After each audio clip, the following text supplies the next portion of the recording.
We are live. This is Josiah from Each One Teach One. We are here bringing you Anthony O.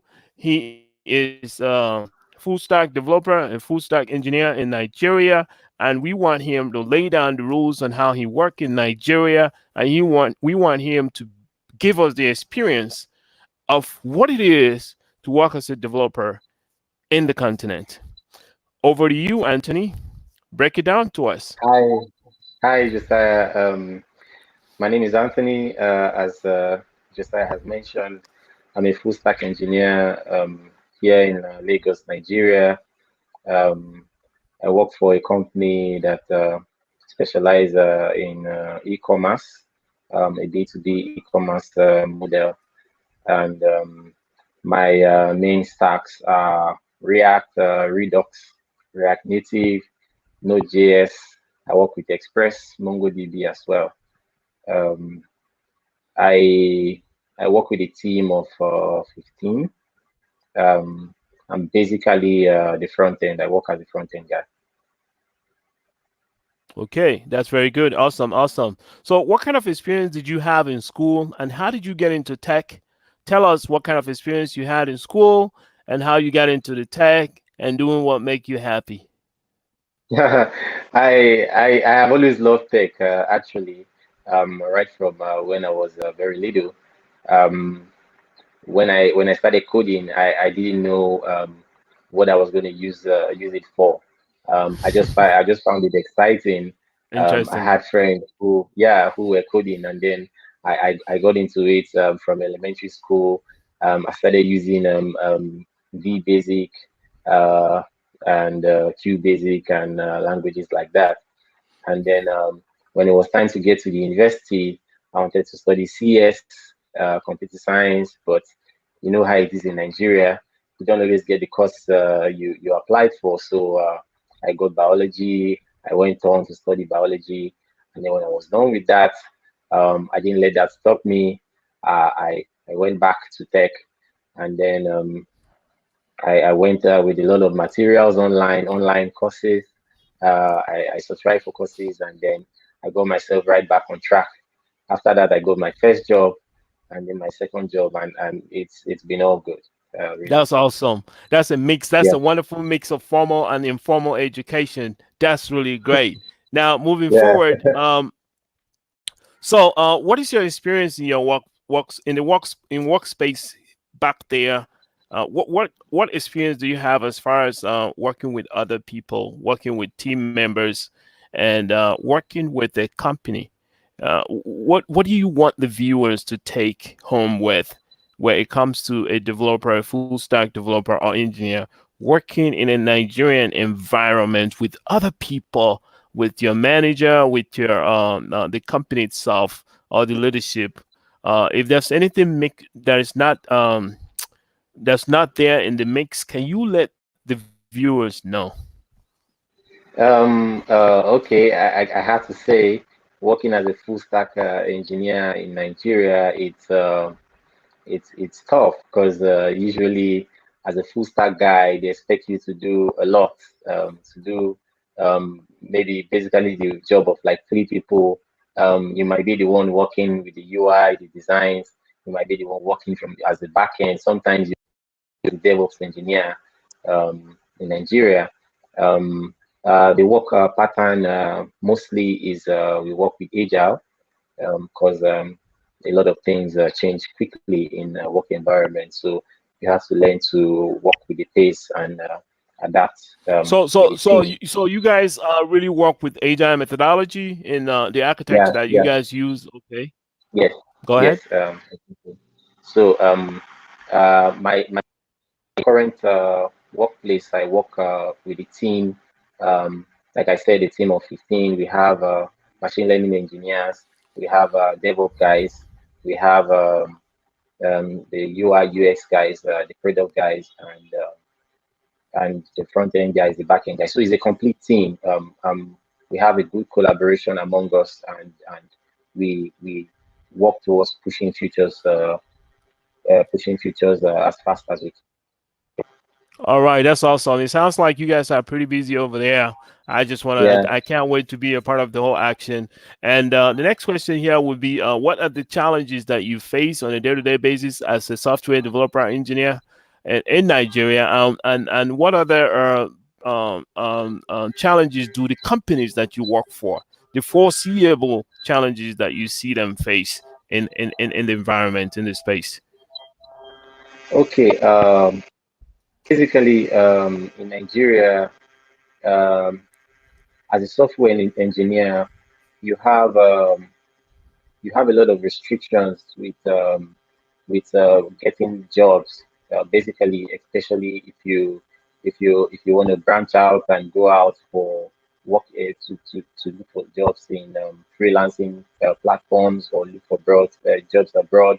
Um, basically, uh, they realize you're from Nigeria, it's actually difficult for you to get a job. So for you to get a job as a Nigerian, it's really tough. Um, but I mean, we keep trying. Oh, okay. So what you're saying is like when a Nigerian uses a Nigerian address and he goes to Fiverr or Upwork or Exactly. freelancer or goes to one of these places, chances of them getting a job is next to nothing. That's quite Yeah, unfair. exactly. So what do you think we can do to change that? What do you think? What do you think that could be done to change that dynamics or the paradigm shift? What do you think could possibly be done to change that? Well, right now there are a lot of Nigerians doing a lot of Nigerians doing well in tech, um, both here and abroad. So I think we just need to amplify what's the talent we've got home, and let the world see what we are doing. Like we're doing really great stuff, and then there are good companies and initiatives like Andela that are trying to push the African talent out there, getting great jobs far and abroad to our Nigerian citizens to let the world see how good they are and how good they can be as world class engineers. So Okay. we need to amplify that more so that the world can see how good we are. Okay. So basically, we need to support the young men and women that are working Yeah, so hard. exactly. Yeah, So we need to showcase their skill sets and their talent so that the world will know exactly. that it's not all that bad, that there's still a Yeah, lot of good in these young people. So that's the reason, what's some of the reason why each one, teach one is doing this. That's why we developed the channel so we can address this issue and make sure that the world knows the talent, the amount of talent that's out there, so they can use that talent to be an added workforce into the global market. That's very interesting. Thank you for that um, address, that the mention of the fact that we need to amplify you guys. So, you've been working for 3 years now. yeah, exactly. Okay, when did you finish school? It's 2016. Oh, you fresh out of college. You've been out for 4 years and you already have a job. That shows the power of technical skills. You already got a job. Yes, Usually, yes. when a graduate comes out of school in Nigeria, there's no job for years. They won't have no job. So I really appreciate what you're Uh, doing, and we'll do the best that we can to put you out there and make sure we bring that work from out here and encourage the diaspora to and other yeah, people to take a look and see the possibility of moving the production to the African continent. That's very interesting. Okay, this is not going to be the last question, but it's a very important question. I wanted to yeah. ask you: have you had an experience outside Nigeria? Have you been able to work with global organizations or other nationals in your career? Um, no, no, I haven't. Um, I've You do worked not have for such just two experience. Okay, companies. that's fine. No, no, no, I don't. I don't. Okay, not yet, not yet. You will get it quite soon, Yeah, regardless. yeah. So, now, do you think that the Nigerian developers are ready to take on the task and contributing fully into the global workforce. Do you think they are ready to do this? Absolutely.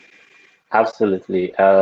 Like I said earlier, a lot of Nigerians are doing great stuff. There a lot of initiatives from Google, Facebook, doing a lot of scholarship for African students to study in technology, and we see the massive exploits they do in these scholarship schemes. I would say absolutely, Africa or Nigerian youth are ready.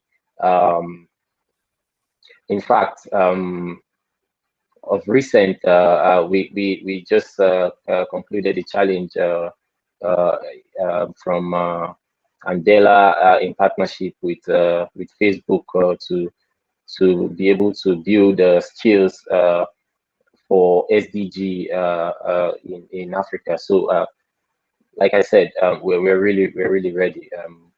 This is We're very doing stuff. interesting. That is Yeah, very interesting. So there's been a lot of stories about Nigerians that have built billion dollar tech industries that have been bought out. We see Visa coming to Nigeria, interacting with InterSwitch.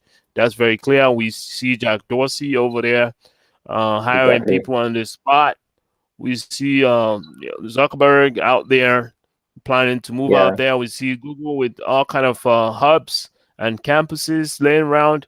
There's a visibility of the skills and the talent that's out there, but the story had to yeah, be told, and the support had to be given to the youths in that continent to help exactly. them.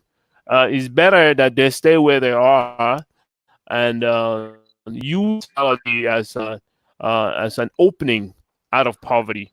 This has been an interesting interview with you. And before we go, I wanted to know if um, there's anything you want to change in the Nigerian environment in the tech industry, whether it's a systematic change or standardized change in the developments. Let us know what they are, what you've based on your observation.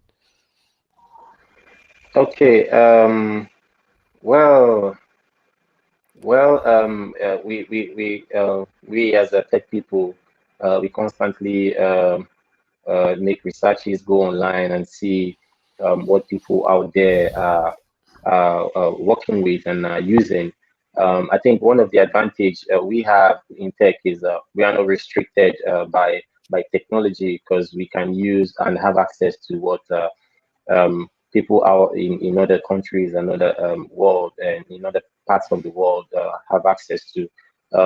But I feel we are still lacking in some areas, and I feel there's still a lot that can be done, especially for in terms of the average wage for developers in Nigeria, for example, it's quite low. Um, so in this are sort of the sort of things I feel we could work on. Um, Plus, the working environment can be made a bit more flexible. I feel there are less remote opportunities here in Nigeria. Employers prefer to have developers on site, and with the way Lagos is and is populated, sometimes there's a lot of stress with getting from home to the office, with hold up and all of that. So they can leverage more on remote opportunities, just like other parts of the world. And I feel they can get a lot more done rather than being fixed on having developers on site. Guys, yeah, here you have it. You heard it from the man.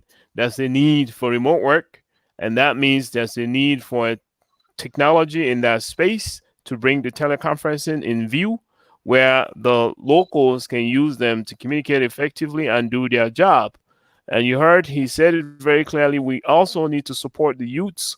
There's not a lot of work coming in from outside the continent or coming in from Yeah, outside into the pipeline to for them to do.